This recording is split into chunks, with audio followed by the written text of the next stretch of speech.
Top quality और consistent performance के लिए सिर्फ सिल्वर पंप्स एंड मोटर्स, नाम याद रखना। વડોદરા પૂરને લઈને હવે ભૂપેન્દ્ર પટેલ સરકારે સહાયની જાહેરાત કરી છે।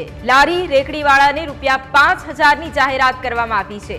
40 સ્ક્વેર ફૂટ અને તેથી વધુ કેબિન ધારકોને ₹40000ની સહાય આપવામાં આવશે। 40 સ્ક્વેર ફૂટ અને તેથી ઓછી કેબિન ધારકોને ₹20000ની સહાય છે તે આપવામાં આવશે। નાના અને મધ્યમ વેપારીઓને ₹85000ની સહાયની જાહેરાત કરવામાં આવશે। તો સીએમએ ટ્વીટ કરીને કહ્યું છે કે વડોદરા જિલ્લામાં તાજેતરમાં અતિ ભારે વરસાદથી આવેલા પૂરના કારણે ઘણા વિસ્તારો અસરગ્રસ્ત થયા તેમજ વેપાર વાણિજ્ય અને સેવાકીય એકમોને નુકસાન પહોંચ્યું છે।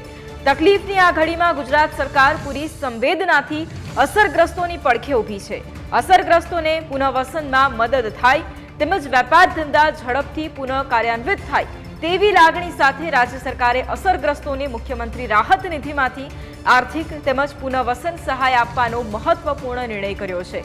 લારી રેકડી ધારકને ઉચ્ચક ₹5000ની રોકડ સહાય, 40 સ્ક્વેર ફૂટ સુધીની નાની સ્થાયી કેબિન ધારકને ઉચ્ચક ₹20000ની રોકડ સહાય, 40 સ્ક્વેર ફૂટથી મોટી કેબિન ધારકને ઉચ્ચક ₹40000ની રોકડ સહાય, નાની અને મધ્યમ કક્ષાની પાકી દુકાન ધારકને ઉચ્ચક ₹85000 રોકડ સહાય, માસિક ટર્નઓવર ₹5 લાખથી વધુ હોય તેવી મોટી દુકાનના ધારકને ₹20 લાખ સુધીની લોન પર 3 વર્ષ સુધી વ્યાજ સહાય 7% દરે ₹5 લાખની મર્યાદામાં આપવામાં આવશે।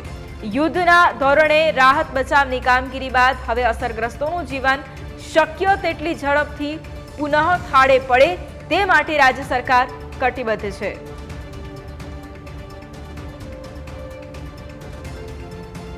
તો કોને કેટલી સહાય આપવામાં આવી છે તેની ઉપર નજર કરીએ તો લારી અને રેકડી ધારકને જે ખાસ સહાય આપવામાં આવી છે।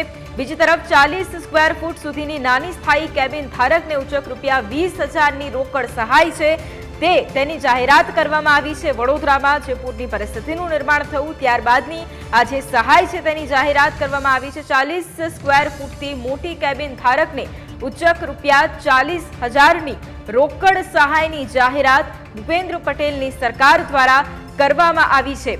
તો બીજી તરફ 40 સ્ક્વેર ફૂટથી મોટી કેબિન ધારકને ઉચ્ચક ₹40000ની રોકડ કેબની સહાય પણ આપવામાં આવશે।